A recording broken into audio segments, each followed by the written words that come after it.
Salut, aujourd'hui troisième épisode sur les moteurs de fusée avec cette fois-ci une réussite. J'ai en réalité eu le temps de faire une dizaine de tests qui m'ont permis d'explorer plusieurs solutions à certains problèmes que j'ai rencontrés les dernières fois et aussi de voir plus clairement où étaient les erreurs. Donc dans cette vidéo, je vais détailler les résultats de chaque test et vous montrer certaines techniques que j'ai trouvées pour ça. Alors, j'ai commencé en avril avec deux petits moteurs faits en tube de carton craft double épaisseur, comme pour les premiers moteurs que j'ai faits, mais avec un carburant différent. Pour la fabrication, j'ai fait imprimer un petit outil en 3D qui devait me permettre à mouler une tuyère simple et de former un trou cylindrique dans le carburant. Finalement, il m'a pas servi parce que la tuyère était trop petite pour être moulée et la chaleur du carburant faisait ramollir l'outil. Au final, on a coulé du mortier réfractaire au fond, le carburant dans le tube et de l'enduit réfractaire par-dessus qu'on a percé pour former la tuyère. Donc voilà ce que ça a donné.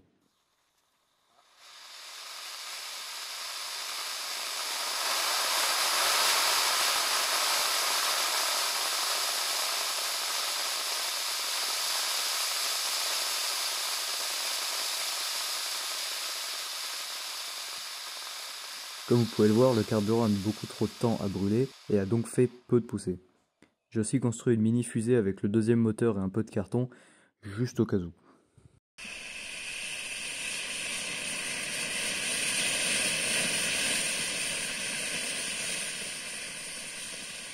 Bon, c'était un échec aussi, mais c'était prévisible. Ces tests nous ont donc montré que le carton double épaisseur, comme celui-ci, pouvait fonctionner pour contenir le carburant, et que mouler la tuyère directement sur le moteur rempli nous force à attendre trop longtemps entre le chargement du moteur et le tir, ce qui donne le temps au carburant d'absorber l'humidité de l'air et donc de devenir inutilisable. Pour être sûr de ça, j'ai fait quelques autres mini-tests sans tuyère pour voir ce qui se passerait.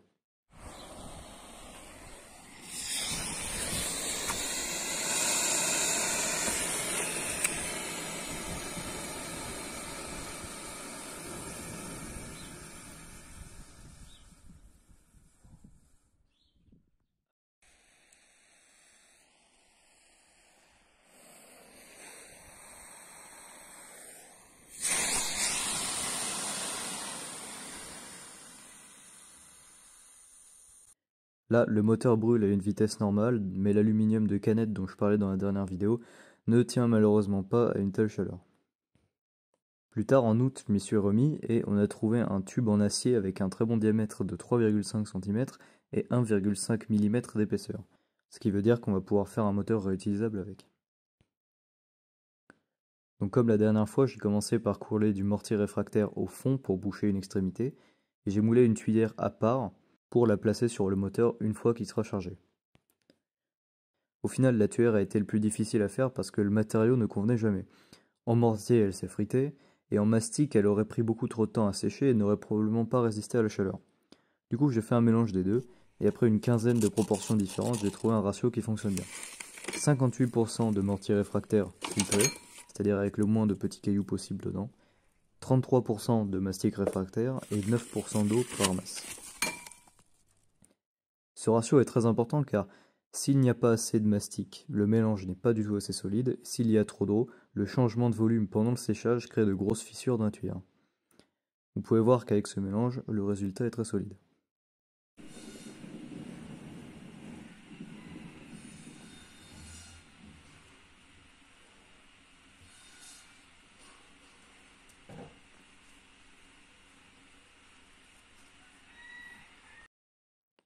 Pour le carburant aussi, il a fallu que je perfectionne la recette. Cette fois-ci, j'ai acheté un moulin à billes pour broyer très fin le carburant avant de l'utiliser. Donc c'est un mélange de 65% de nitrate de potassium et 35% de sucre par masse aussi, que j'ai mis à broyer pendant 1 heure. Attention à ne pas utiliser de billes en métal dans le broyeur pour éviter de créer une étincelle et de potentiellement tout faire péter.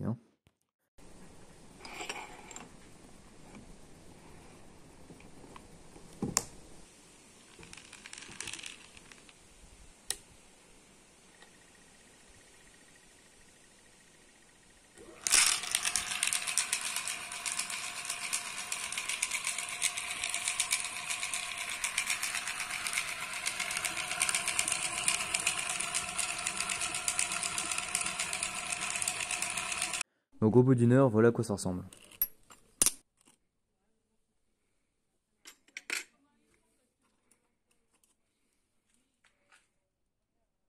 Pour vous montrer à quel point cette étape fait une différence, voici une comparaison du carburant avant et après le broyage.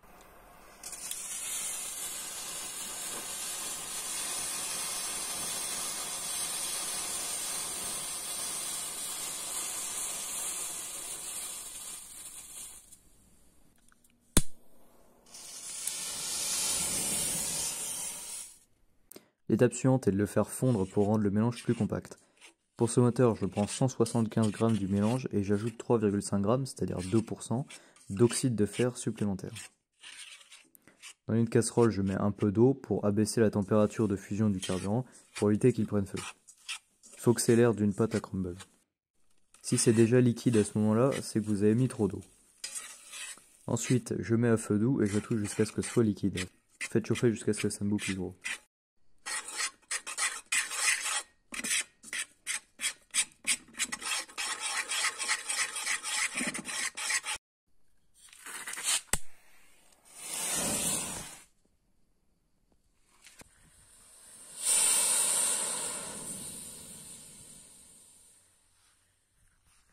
Là, j'ai versé le tout dans un tube en métal coupé de 15 cm de long et j'ai utilisé un crayon accroché à une perceuse pour faire un trou dans le carburant avant qu'il soit sec.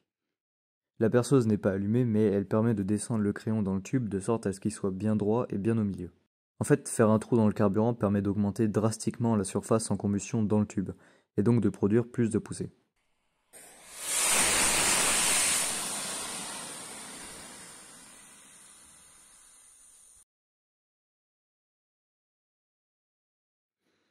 Ensuite, j'ai mis la tuyère en place et on l'a sécurisée avec un bout de zinc coupé et plié de cette manière, serré avec un serre-flex en métal pour le tenir. On a fait un trou dedans pour faire sortir les gaz et le moteur est prêt. Donc voici le test. Merde! Déjà pour le test cette fois-ci, le moteur est à la verticale car la balance avait du mal à donner des valeurs cohérentes dans l'autre sens. Donc on a juste retourné le banc de test et pour l'allumage on a enfin de bonnes vieilles mèches pyrotechniques. Le bouchon s'est envolé avec la pression donc on a refait le test en serrant plus fort.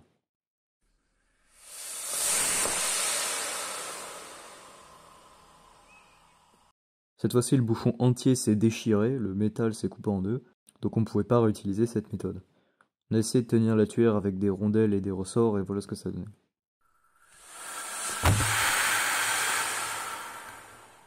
Là le bouchon a glissé et la tuyère s'est envolée quand même.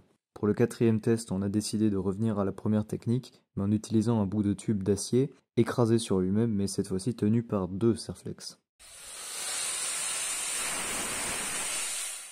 La tuyère a tenu, mais elle s'est quand même un peu soulevée, ce qui limite la poussée produite. Pour le dernier test, on a fait la même chose mais plus propre, en construisant un bouchon avec le même tuyau, en le découpant des griffes et en repliant à l'horizontale par-dessus la tuyère. Cette fois-ci, c'est une réussite quasi totale, le tout a tenu mais le gaz a eu un peu le temps de s'échapper sur les bords, entre la tuyère et le tuyau. Donc en termes de résultats, les moteurs que j'ai fait en avril n'ont rien donné, ce qui leur fait un TWR, donc un ratio masse-poussée de 0.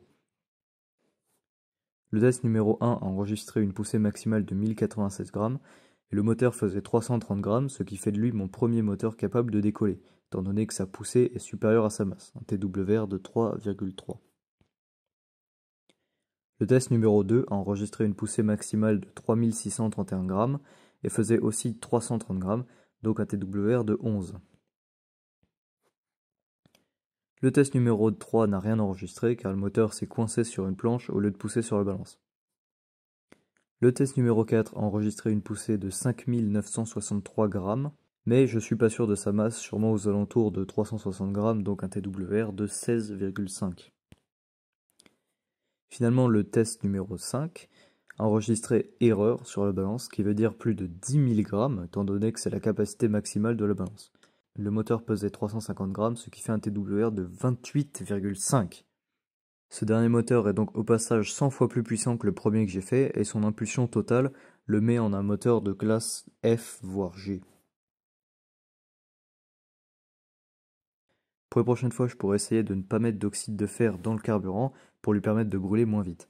Ce serait peut-être mieux que le moteur produise 3 kg de poussée pendant 3 secondes, au lieu de 10 kg de poussée pendant 1 seconde. Ça fera une accélération moins violente sur la fusée.